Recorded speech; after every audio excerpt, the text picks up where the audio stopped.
Bonjour tout le monde, bienvenue au podcast Conseil de vie et de fantasy avec Danny Simon. Salut Danny, ça va? Yes, ça va toi? Oui, très bien, merci. Alors, aujourd'hui, on vous présente un podcast très intéressant parce que ceux qu'on a fait avant étaient vraiment mauvais. Non, c'est une blague. Ils Oh, sont toujours définitivement. Définitivement. toujours très intéressant. Podcast sur le fantasy football, donc les pools de football. On va vous conseiller quels joueurs prendre dans vos repêchages de ligue. Mais évidemment, tout ça est un prétexte. Danny a toujours manifesté le désir d'aller animer le mini-pot à RDS et évidemment, Hey, ça man, j'ai vu a un peu l'émission aujourd'hui. d'expérience. J'ai Et vu voilà. l'émission aujourd'hui. Il était, moi, je suis de la Mauricie. Il était au chic terrain de Shawinigan-Sud. Oh yes! Dans ton Yes! presque Dans ma patelin. cour.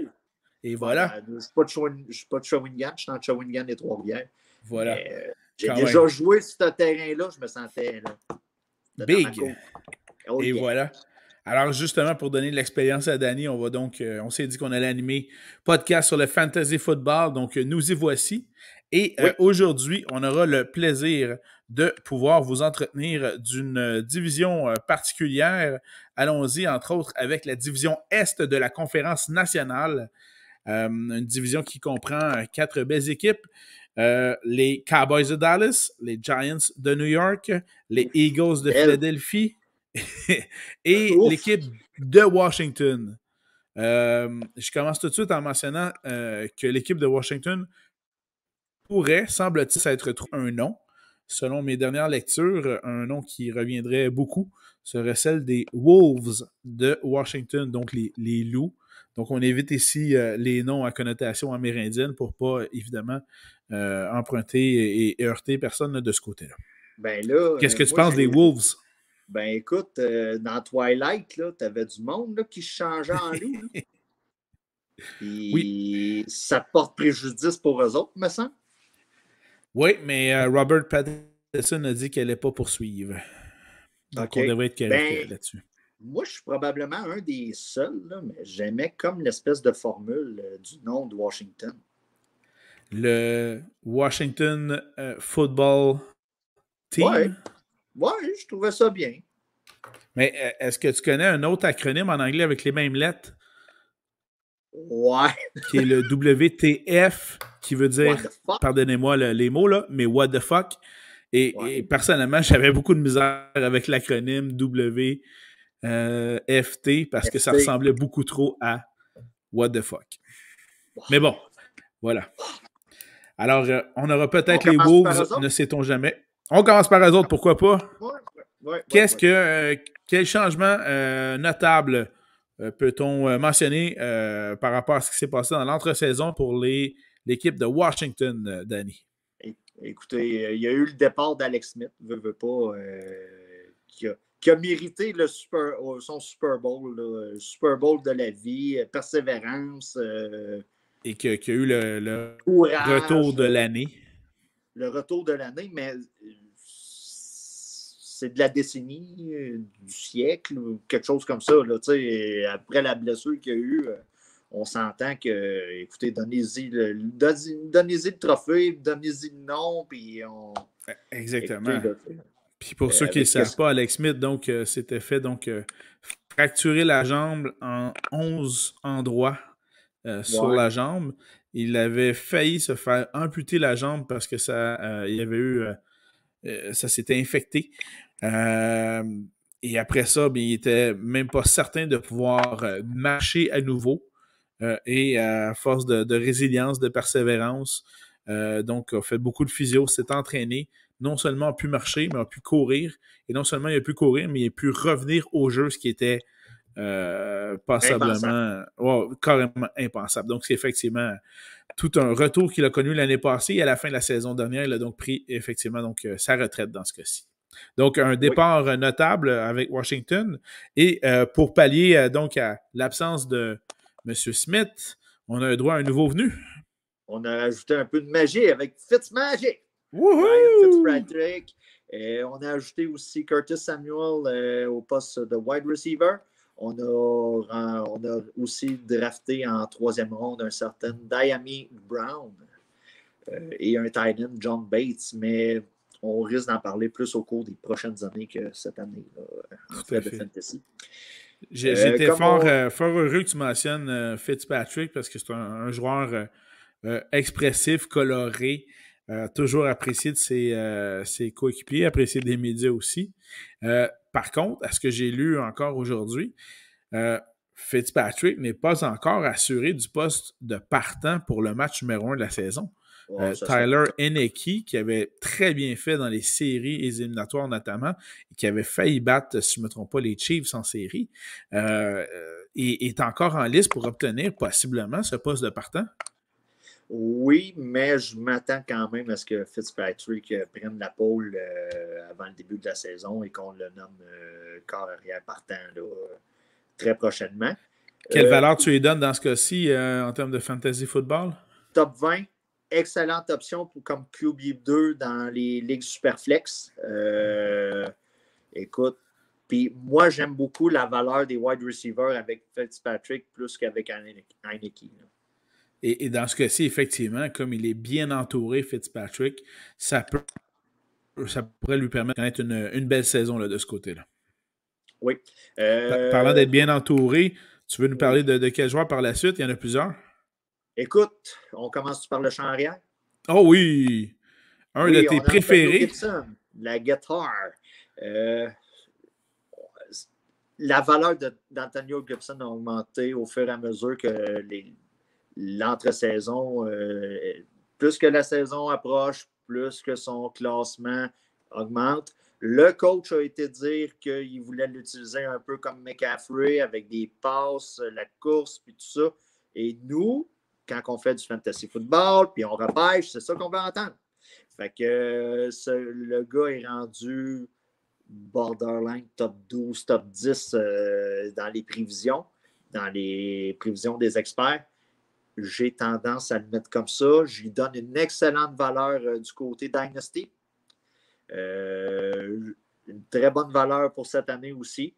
Il n'est pas tout seul, par exemple, dans le champ arrière. Il y a J.D. McKissick qui était là l'an passé, qui a tendance à prendre les troisièmes essais, des choses comme ça. Il a quand même une certaine valeur. Vous pouvez l'utiliser comme flex. Si Gibson vient qu'à se blesser, la valeur de McKissick va augmenter. Ça va être quelque chose. Ça va être quelqu'un qu'il va falloir que vous vous empressez d'aller chercher sur les waivers si disponible. J'aime beaucoup la valeur de Gibson. Malgré un champ arrière qui est assez passablement occupé et chargé. Il y a eu entre autres plusieurs autres joueurs, là, sont 4-5 facilement dans le champ arrière qui sont des joueurs notables.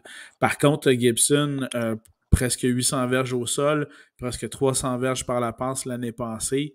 Donc, au total, 1100 verges. Je pense que ça va aller en s'améliorant encore de ce côté-là. Avec justement encore plus de passes, notamment de la part de Fitzpatrick. Donc, j'aime beaucoup Gibson, un top 10, top 12 selon moi. Donc, apprendre assez rapidement là, dans vos options là, de repêchage. Au niveau des receveurs de passes, il y en a plusieurs qui sont bons. Lesquels tu priorises? Au niveau de wide receiver, c'est Terry McLaurin pour moi. Je le vois top 10. Un excellent receveur de passe. C'est un excellent receveur de passe. Depuis son année recrue, et surtout, il a fonctionné avec des corps arrière plus ou moins moyens. Donc, et il a quand même fait au-dessus de 1100 verges l'année passée, donc, avec justement ce type de corps arrière-là. Alors, on amène justement un Fitzpatrick et ou un Heineke qui démontre beaucoup de belles choses. Encore une fois, sky's the limit. Là. McLaurin, effectivement, demeure donc un top 10 des receveurs de passe de la ligue. Là. Pour moi, c'est un top 10 avec possibilité de top 7 ou top 6 à la fin de l'année. Il peut causer des surprises. Là. C'est une bonne valeur dans le côté Dynasty aussi. On en parle beaucoup. Tout à fait. C'est quelqu'un que si vous pouvez avoir pas trop cher par un échange, on est probablement dans les dernières années que vous pouvez le repêcher là, avant que les gens le gardent. Donc, je vous dirais de porter une attention particulière à ce joueur. Que penses-tu de Curtis Samuel, son compatriote receveur de passe? Ça peut servir comme flex. Wide receiver 3, flex, même 4. Mais écoute, s'il y a une blessure à McLaurin, les ballons vont s'en aller vers Samuel. Je m'attends un peu à une production, à être la soupape. Là, quand tout le monde est pris, ça va s'en aller vers Samuel. Fait que c'est une bonne option pour moi comme flex pour les bye week. On se répète souvent, les cas de COVID. Exact. Il se pourrait qu'il soit disponible durant la saison sur les waivers. Donc, gardez-le toujours comme de vue, là, de visuel, en cas de problème dans vos Excellent. alignements. Tu as parlé de soupape, une excellente soupape qu'on a comme allié rapproché avec Washington, c'est le fameux Logan Thomas, qui Oui, a attrapé pour presque 700 verges de passe l'année passée. Donc, oui. on soupçonne qu'avec un bon carrière comme Fitzpatrick, que ça peut augmenter au niveau de sa production. Oui, grosse surprise l'an dernier parce qu'il figurait plus ou moins dans les fiches des experts. Il a quand même fini top 4, top 5, avec des corps plus ou moins moyens, comme on disait tantôt. Donc, avec Fitzpatrick, parce qu'on va se dire, l'arrivée de Fitzpatrick va faire un peu ce qu'il a fait l'an passé avec les Dolphins, stabiliser, envoyer les ballons, une présence vétérante parmi un groupe de jeunes. Ça va beaucoup aider Washington. Puis donc, Logan Thomas, on voit quelle valeur en termes de Top 6? Top 6? Top 6, Top 6. environ, là, parce que comme j'ai parlé dans un podcast précédent, je vois Kelsey, Waller, Kennel, Andrew Spitz, Logan Thomas tourne alentour de ça aussi. OK. Intéressant. Ouais, top 6, top 7, là. C'est un top 10. C'est un clair. que vous allez le repêcher, vous allez le faire jouer toute l'année à moins qu'il y ait une blessure. C'est pas un gars que vous allez jouer selon le match-up et tout ça. Vous le repêchez, vous le mettez dans l'alignement, vous vous cassez plus la tête avec ce gars-là. Super. Puis une autre grande valeur fantasy avec l'équipe de Washington, c'est la défensive menée par l'excellent Chase Young, qui est absolument formidable, là, cette défensif-là. Et personnellement, ça fait partie de mon top 5 des défensives de la Ligue là, avec Washington. Là. Facilement, c'est une défensive comme un peu, on parlait avec les Titans. Si vous la repêchez, allez pas la chercher en 7e ronde. Si vous repêchez, si elle vous tombe dans les mains, vous l'habillez à tous les semaines, quasiment bulletproof selon le match-up, et vous en allez avec ça, vous ne vous cassez pas la tête. Tout à fait. Bien d'accord avec toi, Danny, là-dessus. Passons à la prochaine équipe. Alors, on va se le dire, avec Washington, on veut Gibson comme carrière, pas comme carrière, mais comme running back pour 3 essais.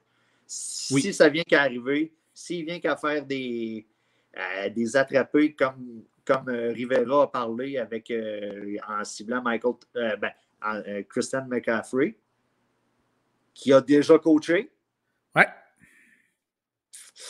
Le parallèle est facile à faire. Effectivement, l'ancien coach de McCaffrey est rendu donc depuis l'année passée avec avec Washington, puis il veut donner le même rôle à Gibson qu'il avait donné autrefois à McCaffrey.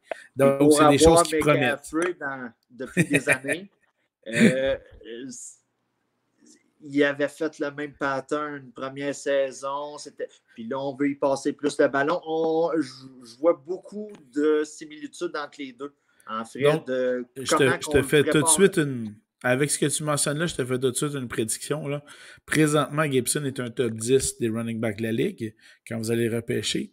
À la fin de la saison, vous allez le retrouver dans le top 5 de la saison. Comme on dit pour certains joueurs, on en a parlé pour McLaurin, c'est la dernière année que vous pouvez repêcher ce gars-là en mode keeper.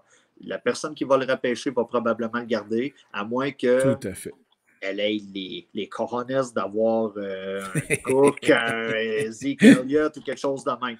Mais ciblez bien la personne qui va l'avoir, probablement va le garder pour les années à venir. Excellent. À moins de blessures. On a passé beaucoup de temps sur l'équipe de Washington, mais ça tombe bien, on va passer moins de temps sur la prochaine équipe, celle des Giants de New York. Même qu'on nivelle, nous autres? Oui, on nivelle. Dans ce cas-ci, on nivelle par le bas. Vraiment, là. Les changements au niveau des Giants par rapport à l'année passée, quels sont-ils, Danny? Écoute, pour le marché de New York, on n'est pas gâtés en frais de club de football. Les Jets, ça semble à vouloir le gâteau semble vouloir prendre un peu là, avec les repêchages et tout ça. Là, c'est l'expérience Daniel Jones qui continue avec New York. C'est pas mal sa dernière année, on va se le dire. C'est vraiment son. Il faut que ce soit son année d'éclosion, sinon ce sera sa dernière année. Là. Ça va être sa fin. Ça va être sa fin, ça, certainement. On a Kyle Rudolph qui s'est ramassé là-bas. On a Devontae Booker, qu'on va parler un petit 30 secondes tantôt. Et on a Kenny Golladay qui s'est ajouté à la formation. D'ailleurs. On peut parler aussi de John Ross, mais c'est plus des ajouts de profondeur rendus là. Et tu as parlé de l'addition de Kyle Rudolph, l'allié rapproché, l'ancien des Vikings. On constate comment le mouvement de personnel est judicieux aujourd'hui, puisqu'on vient d'apprendre aujourd'hui la blessure à Evan Engram, l'autre allié rapproché des Giants. Donc, effectivement, une acquisition tout à fait nécessaire là, dans ce cas-ci du côté des Giants. Mais, comme c'est Daniel Jones qui lance le ballon, en termes de fantasy football, pour moi, ça fait même pas partie du top 20 des tight ends. Là. Du côté de Kyle Rudolph. Non. Pour ce qui est d'Evan Engram, il peut avoir une certaine valeur, mais encore là, entre un top 15 et top 20, mais j'aurais beaucoup d'autres options qu'Engram avant de le sélectionner. Moi, j'aimerais voir quelqu'un d'autre le repêcher à ma place, pour être honnête. Ça rend le tout très, très, très, très clair. La principale valeur, on va se le dire, à New York, c'est Saquon Barkley. Voilà, le porteur de ballon qui revient d'une très grande blessure au genou. Donc, je pense que c'était donc un ACL sectionné, donc un ligament croisé antérieur sectionné. Et il a été, le médecin a pu lui donner l'autorisation de participer, je crois, au premier match. Donc, il devrait être présent sous toute réserve. Mais ça demeure quand même un des top 5 des porteurs de ballon de la Ligue. Là. C'est un top 5. Et là, on rentre dans le 30 secondes que je voulais parler de Devontae Booker. Si vous repêchez Saquon Barkley, allez chercher en handcuff à la fin du repêchage de Devontae Booker. Ça va vous permettre, en cas de blessure, ou si ça ne reprend pas, vous avez le handcuff. On va en parler un peu plus tard dans d'autres podcasts. Mais l'importance du handcuff avec certains running backs. Et entre autres, quand on veut parler de handcuff, on veut donc à ce moment-là aller chercher le remplaçant d'un joueur élite. Comme ça, si le joueur élite se blesse, on a déjà son remplaçant et donc on est sûr de profiter de ces points-là dans notre pool de football de ce côté-là. Donc, effectivement, point très important, Danny, là-dessus. En termes de receveurs de passe, est-ce qu'il y en a qui valent la peine d'être considérés en termes de fantasy football? Kenny Golladay. C'est ton choix. Ben, il faut que j'en nomme un. Ben, tu peux en nommer un. Sterling Shepard. Tu aurais pu nommer Sterling Shepard. En fait, apprenez à connaître ces noms-là, non pas pour vos pools de football ou fantasy football, mais plutôt si vous êtes du genre à aller faire des paris en ligne sur des joueurs comme sur DraftKings, ça va vous prendre des noms comme ça qui valent pas trop cher et sur lesquels vous allez pouvoir mettre un peu d'argent de ce côté-là, mais sinon... valeur à 3000, là. Voilà, exactement. Les petits receveurs que vous allez pouvoir mettre un peu le fond de votre porte-monnaie là-dessus. Mais sinon, en termes de valeur fantasy football, personnellement, à part Saquon Barkley et peut-être un allié rapproché, je vois absolument aucune valeur et encore moins au niveau de la défensive. Mais si je dois donner quand même une valeur à Golladay, OK. Le plafond est wide receiver 3. Tout à fait. Tout à fait. Le plafond, il faut s'attendre à ça. Il va recevoir des ballons. On cherche du volume en PPR. Donc, ça peut être quand même une option au poste de flex, mais il faut être vraiment mal pris. Il faut que ton club au complet ait la COVID, des blessures, frapper leurs enfants avec des branches d'arbres comme il y a certaines années. OK. Ça prend quelque chose d'exceptionnel. Ça, c'est clair. C'est ça. Tu ne mets pas ça comme deuxième wide receiver. Même dans une ligue à 3 wide receivers, peut-être parce que ne veut pas le vol. Même là, moi, je ne vais même pas là. C'est genre justement le joueur que je suis extrêmement content de voir mes adversaires choisir dans les repêchages. Et il va être repêché par rapport au nom, les années précédentes, le fait qu'il est pas mal tout seul avec Sterling Shepard, comme on disait. C'est sûr qu'il y en a qui vont être intéressés. Il y a des spécialistes. On est-tu des spécialistes, nous autres? Ben, semi. On a un podcast, on est des spécialistes. Wouhou! On l'est! Ben, Alors, il y en a certains qui n'est pas nous, qui vont dire « Ah, il y a une valeur! » Moi, j'aimerais mieux pas savoir sa valeur. Exact, puis de toute façon, moi, je le repêcherai pas de toute façon. Voilà qui conclut nos Giants de New York. Allons-y avec America's Team, l'équipe de l'Amérique, les Cowboys de Dallas. America, fuck yeah. Bon, ça va être différent cette année avec les Cowboys. Oui? Oui. En quoi ça va être différent? Parce que la jambe de Prescott va être correcte. La jambe gauche. Peu importe la jambe, c'était dégueulasse. Fiche de 6-10 l'an dernier. De toute façon, la manière qu'elle a été pliée quand elle a été renversée, on n'aurait pas pu dire si c'était la gauche ou la droite de toute façon. C'était dégueulasse. C'était pas évident. C'était pas évident. Les départs, Andy Dalton, qui est rendu un Bears. Ensuite de ça, on a des safeties, Xavier Woods, des gars comme ça. En frais d'ajout en attaque, on a un choix de 5e ronde, Simi Fehoko, mais à part ça, on mise sur les joueurs qui étaient déjà là. C'est assez stable. Oui. Jerry Jones avait monté son club pour la grosse affaire l'an passé. Il y avait l'histoire du contrat de Dak, la blessure qui est arrivée. Dak était en feu. Ouais. Complètement en feu. Il faisait produire C.D. Lamb, Cooper. T'as-tu le nombre de points par match pour les Cowboys l'année passée? L'année passée, c'est sûr que la moyenne, là, écoute, c'est 24,7 avec, en moyenne, attention, 371 verges. Ben voilà, exactement. Puis oublions pas que cette moyenne-là, c'est bien sûr pour tous les matchs dont la plupart ont été joués avec Andy Dalton, puisque dans les 5 premiers matchs où Dak Prescott était d'office, avant qu'il ne se blesse, c'était hallucinant là, parce qu'on avait une moyenne de plus de 30 points par match avec Dak Prescott jusqu'au moment où il se blesse. Donc, juste pour mettre en contexte, Dak a à peu près joué 5 matchs l'an passé. Ouais. On a quand même une moyenne de verges par la passe par match de 260 et on a fini 8e dans la NFL de ce chapitre. C'est quand même impressionnant. Tout à fait. Et avec Andy Dalton, on en parlait, il a quand même fini 30e. Et Dak Prescott a fini 34e avec les points qu'il avait amassés. Wow! Impressionnant.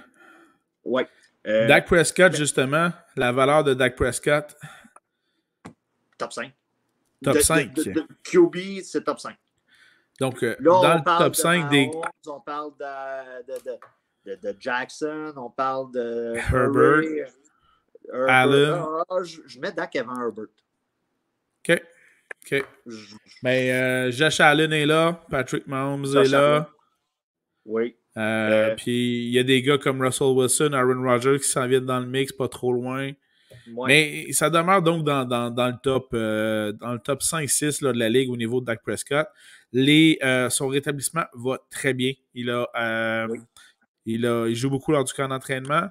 Je ne crois pas qu'il va jouer le dernier match pré-saison. Je crois qu'il garde Fred Dispo pour le ça serait complètement débile de le faire. Regardez ce qui est arrivé à J.K. Dobbins. Là, voilà, exactement. Donc, trop de risques de blessure pour rien. Donc, il va être là pour le premier match de la saison. Top 5, ça va bien. Et qui dit Dak Prescott avec son bras explosif veut également mentionner un trio de receveurs exceptionnels là, du côté des Cowboys.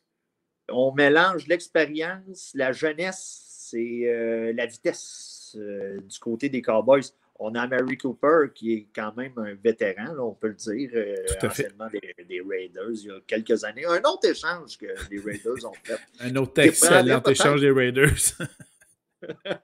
Et ils se cherchent un receveur numéro 1 depuis ce temps-là. Mais enfin. Ouais, c'est ça. Donc, Amari Cooper. Oui.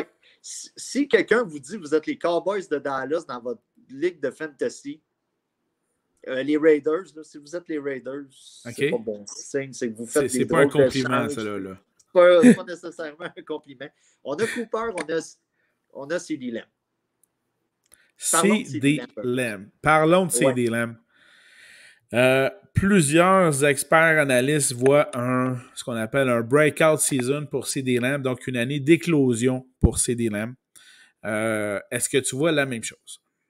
Je vois la même chose. Si Dak est en santé. Et voilà. Si Dak est en santé, là est la Dak question. est en santé. La situation contractuelle d'Amari Cooper commence à entrer en jeu. Si vous êtes dans un Dynasty, c'est le temps. On a parlé de McLaren tantôt. Ouais. C'est le temps d'aller chercher CeeDee Lamb. C'est la dernière année que vous allez pouvoir le repêcher. Si vous êtes capable encore, là, que vos périodes de transaction sont ouvertes, garochez-vous dessus. Présentement, c'est un top combien, CeeDee Lamb, là? Comment? C'est un top combien présentement, CeeDee Lamb? En Dynasty, c'est un top 8. Tant que ça. Pour cette année. Année. L'an prochain, ça se peut qu'on parle top 5. OK. Mais ça, c'était mon autre prédiction, c'est-à-dire... Tu as 22 ans, tu te ramasses avec l'attaque des Cowboys. Si Dak revient, là, il va revenir. Ça, c'est pas mal certain. Tu tombes le receveur préféré de Dak Prescott. Ouais. Et c'est écrit dans le ciel. C'est écrit dans le ciel. C'est ça. Présentement, moi, je le vois comme un top 10, top 12 pour l'entrée de la saison pour ce qui est de CeeDee Lamb. Mais je persiste à croire qu'il va terminer la saison aux alentours du top 5. Donc, je crois effectivement que ce sera son année d'éclosion. Et ce qui est assez formidable, c'est que dans ce groupe de receveurs-là, c'est pas fini parce qu'on a également un certain Michael Gallup, dont la situation contractuelle aussi est à souligner. Donc, lui aussi va jouer pour se trouver un autre contrat également. Et Gallup est franchement impressionnant le long des lignes de côté avec des catchs spectaculaires à toutes les semaines. Et il a quand même eu des bonnes statistiques également aussi l'année passée. Tu le vois où au niveau de Gallup? Plafond, wide receiver 3, plancher, wide receiver 4. Peut être une excellente option de flex, peut être aussi une excellente option comme troisième wide receiver dans des ligues à 3 wide receivers. Ça existe. Ça peut être une excellente option. Peut faire un 10 points par semaine avec le toucher.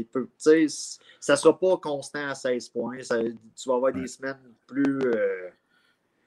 c'est un gars que tu vas jouer selon le match-up bien souvent. Là. Okay. Juste pour renchérir sur ce qu'on mentionnait sur le trio des receveurs, l'an dernier, donc Cooper au-dessus de 1100 verges, CeeDee Lamb au-dessus de 900 verges, 935, et 843 verges pour ce qui est de Gallup. Ça en fait un trio vraiment monstrueux là, quand il est bien alimenté, comme ce fut le cas au début de la saison avec Dak. Et pour confirmer ce que tu mentionnes, de mon côté, Lamb est pour moi un wide receiver numéro 1. Cooper est un numéro 2, puis Gallup un numéro 3. Fait que je pourrais me ramasser avec les 3 dans mon club, que je serais bien heureux là-dessus. Là. Ouais. Mais c'est ça, Amari Cooper, il a quand même eu des blessures au cours des dernières années. CeeDee Lamb est une option intéressante. Moi, si j'en ai un à viser, c'est CeeDee Lamb. Tout à fait. Regarde, dans notre pool, on était 3-4 à en rêver, puis on a pris des chemins différents. Mais le groupe... tu veux sûrement parler de Blake Jarwin maintenant. Ben, en fait, je m'en ai mentionné qu'avec ce groupe de receveurs-là important, ça laisse forcément moins de place aux alliés rapprochés pour capter beaucoup de ballons. Oui, c'est ça. Blake Jarwin est un gars qu'on va utiliser selon le match-up, les blessures. C'est pas un top 10. Son plafond, pour moi, c'est top 15. Puis il y a toujours un certain Schultz qui est présent aussi avec les Cowboys, je ne me trompe pas. Je crois que oui. Mais encore là, les alliés rapprochés n'ont pas cette valeur-là avec les Cowboys, notamment en raison de la proéminence de nos receveurs de passe. Ça, c'est bien sûr. Par contre...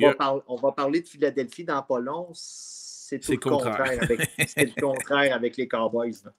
Mais un dernier, en fait, presque une des dernières valeurs sûres en termes de fantasy football pour les Cowboys de Dallas, c'est notre fameux porteur de ballon qui raffole de céréales, Zeke, Ezekiel Elliott, qui, entre autres, selon ce que j'ai vu au camp d'entraînement, il a perdu environ 15 livres par rapport à son poids avec lequel il jouait dans les dernières années.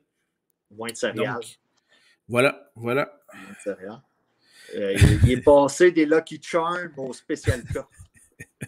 Et force est de croire que je devrais m'y mettre également. Et donc, dans ce cas-ci, ça va, je crois, lui porter pas mal chance là-dessus parce qu'il avait déjà connu une bonne saison.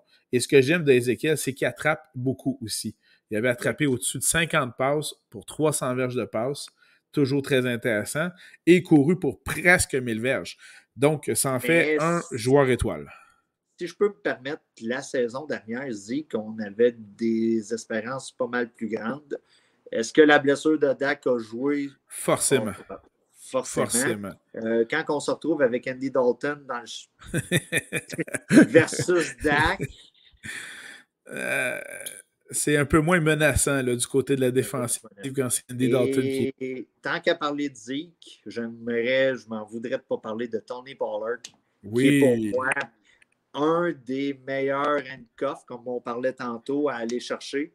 Ouais. S'il y a une blessure avec Zeke, ce gars-là vous fait le même rendement que Zeke. Tout à fait. Vous changez un pour un. Et certains, comme moi, trouvaient que Tony Pollard avait des meilleures courses que Zeke l'an passé. Fait que dans les fins de ronde, au lieu d'aller chercher un deuxième kicker, une troisième défensive, ou même une deuxième défensive, là, laissez faire. Allez chercher un gars comme Tony Pollard, qui pour moi a une valeur. Si Zeke se blesse, vous avez un RB1 entre les mains. Tout à fait, un beau petit joyau là-dessus. Là. C'est un joyau. Fait que faites attention. Portez attention à ça. Au niveau des Cowboys, la défensive, est-ce qu'elle est intéressante en termes de fantasy football? OK. On a notre réponse ici. On a eu quelques additions, quelques retours du côté des Cowboys, mais effectivement, je pense pas que ça mérite grand-chose. Quoique, dans une division qui n'est pas une puissance comme celle de la division Est de la Conférence nationale, quand on joue contre les Giants 2 fois par année, contre les Eagles 2 autres fois par année, si votre défensive est en bye week et est en congé, bien, effectivement, allez prendre celle des Cowboys si c'est un bon affrontement comme ceux qu'on vient de mentionner. Mais contrairement à Washington qu'on parlait plus tôt, vous ne repêchez pas la défensive des Cowboys et vous dites je suis correct à tous les semaines. Puis, voilà. On fait 18 semaines, 17, 18. Ça, c'est clair. Puis là, je l'habille dans mon DFS sur DraftKings puis tout ça. Non, ça, on oublie ça. Non, gardez votre argent. La valeur à 2500, là. Voilà, gardez votre argent. Donc, ça fait le tour pour ce qui est de Dallas. Mais complétons la division Est de la Conférence nationale avec les Eagles de Philadelphie, que j'ai eu l'occasion d'aller voir jouer à Philadelphie en personne. Ça fut incroyable, belle expérience. Quels sont les changements les plus notables dans l'entre-saison pour les Eagles, Danny? Carson Wentz. Oui. Carson Wentz. Qui était le carrière partant des Eagles, qui a été donc échangé aux Colts. Et comme c'est M. Philippe Devers et qui peut se casser à tout moment, ils ont même dans l'échange inclus des conditions que s'il jouait plus d'un certain pourcentage de matchs et de séquences de jeu offensives, les Eagles allaient recevoir un plus grand choix au repêchage en retour. Ouais. Ça vous donne une idée. Oui, c'est ça. On s'est débarrassé de Carson Wentz, pour ainsi dire. Et on a été chercher comme tailleur de spare, on a été chercher 2 QB. On a été chercher Joe Flacco et Ouais, Gardner Minshew. C'est tout récent. Là. tout à fait. L'ancien des Jaguars l'année passée. Oui. C'est Mais tout quand ça pour même. supporter un carrière partant qui Oui. promet en Oui, Jalen c'est Hurts. Jalen Hurts. Que plusieurs mettent top 12, top 10. Ça Et reste à voir. Moi, je le vois plus top 12 que top 10. Là. je suis Mais d'accord avec Top 12, tout à fait. Ça promet. Une des belles anecdotes que j'ai lues tout récemment sur Hurts, c'est qu'il prend vraiment son rôle de leader au sérieux au sein de l'équipe. Et quand il se promène dans le centre d'entraînement à l'intérieur, quand il croise des gens des gens de l'offensive, il fait un pop quiz, puis il leur demande OK, telle formation, t'es où sur le terrain, c'est quoi le jeu? Puis juste pour être sûr que les gens sont toujours à l'affût, qu'ils sont toujours éveillés. genre de gars Donc, gossant, ça. ben, moi, C'est gossant. je trouve ça Tu le intéressant croises, de la part tu le d'un croises jeune aux en toilettes, là. plus. Tu le croises à l'urinoir, là. Mais non, Puis là, mais si t'es aux toilettes, t'as juste ça à penser à ton jeu, c'est parfait, là. non, non, Lâchez vos pas là. maudits téléphones. Faut que tu vises aussi, là. Lâchez vos maudits téléphones. Il n'y a rien de mieux qu'un bon jeu pendant que tu es aux toilettes. Bon, ok, c'est bon. Mais donc, Jalen Hurts, un top 12, excellent, ça c'est bon. En termes de porteur de ballon, on a Ah, ben, entre autres Miles Sanders qui est toujours là. ouais. L'étoile pâlit un peu de Miles Sanders. Là. C'est Ouais, pas. elle a déjà brillé pas mal plus que ça, on va se le dire. Là. Voilà, exactement. Puis on a déjà fait partie d'un top 12 autrefois. Mais là, Oui. Miles Sanders, on parle plus d'un top 15, top 20. Là. Plus top 20 que top 15. Ouais. Faut pas oublier que Jalen Hurts court beaucoup. Donc, Exactement. ça va jouer un peu sur la valeur de Sanders. Il a quand même mis un Kenneth Gainwell dans les jambes, veut pas. Fait que on va-tu être tenté d'utiliser plus un comité? Moi, personnellement, Miles Sanders est quelqu'un que j'essaye de ne pas drafter. C'est sûr qu'à un moment donné, Si t'as pas le choix, t'as pas le choix. t'as pas le choix, mais c'est quelqu'un que j'essaie de pas que j'essaierai pas de drafter. Là. OK. Parlons du groupe de receveurs de ce côté-là. Ben, le choix de première ronde de Devonta Smith, qui est là, devrait être une cible de prédilection là, pour Jalen Hurts. Là. Ce qui est assez formidable dans le cas de Smith, qui est d'ailleurs le dernier gagnant du trophée Heisman au collégial, c'est qu'il se fait repêcher comme receveur de passe recrue et il est de facto le numéro 1 receveur de l'équipe. Donc, en partant, il va avoir beaucoup de ballons. Oui, il a été blessé au camp d'entraînement, mais il semblerait qu'il est revenu à 100%. Et ce que les analystes du côté de Philadelphie mentionnent, c'est qu'il court des tracés d'une efficacité remarquable. Et pour faire des comparables, on disait ce même commentaire-là l'an dernier à propos d'un certain Justin Jefferson. Ce qui veut dire que pour moi, j'accorde une très grande valeur à Devonta Smith. Je n'hésiterai pas à aller chercher top 15 de ce côté-là, pour ma part. Ouais. Contrairement peut-être à d'autres clubs, on a tout le temps un genre de 2-3 wide receivers qui se disputent les ballons, mais là, Devonta Smith va devoir se battre avec 2 tight ends. Voilà. Ben, en fait, un et demi. Ouais, c'est ça. Un et demi. Et c'est sûr qu'il va se battre avec Dallas Goedert, un allié rapproché des Eagles, mais l'autre ailier rapproché, qui est un ailier rapproché étoile qui a été là pendant de nombreuses années, Zach Ertz, a demandé un échange. C'est tout de même présenté au camp d'entraînement. Fait l'équipe tout de même, mais il n'est pas content et il ne veut pas être là. C'est ça. Fait que si on a repêché entre les deux, c'est sûr qu'on va plus vers Dallas Goedert. Et pour Zach Ertz, on laisse clarifier la situation là, avant de le prendre. Oui, tout à fait. Parce que présentement, écoutez, là, c'est un top 20, mais tout dépendant de la situation ou qui aboutit, ça peut faire changer carrément la donne là, dans son cas. Exactement. Puis au niveau défensif, est-ce qu'il y a quelque chose à souligner avec Philadelphie? Toi? La meilleure défensive dans le cas de Philadelphie, c'est l'attaque. C'est ça. Puis, tu sais, je comprendrais que quelqu'un ne veuille pas aller dans ce club-là choisir des éléments. Oui, effectivement. Les dernières années, ils n'ont pas beaucoup aidé à la réputation, à part Goddard ou ceux qui ont drafté Miles Sanders puis qui pensaient avoir touché le gros lot. Le gros lot, ils ont le taquet bas en ce moment. Moi, c'est une formation que j'essaierais d'éviter. Un peu comme les Giants, à l'exception de Saquon. Là. Bien sûr.